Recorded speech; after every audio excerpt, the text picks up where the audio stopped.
أعوذ بالله من الشيطان الرجيم.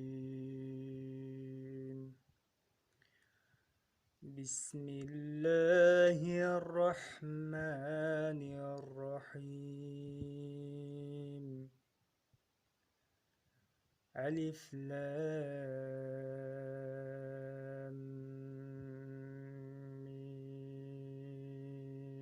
ميم. ذلك الكتاب لا ريب فيه هدى للمتقين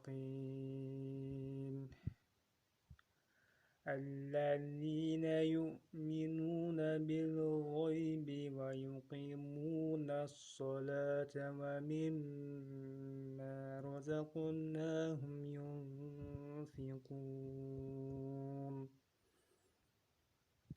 والذين يؤمنون بما أنزل إليك وما أنزل من قبلك وبالآخرة هم يوقنون أولئك على هدى من ربهم وأولئك هم المفلحون.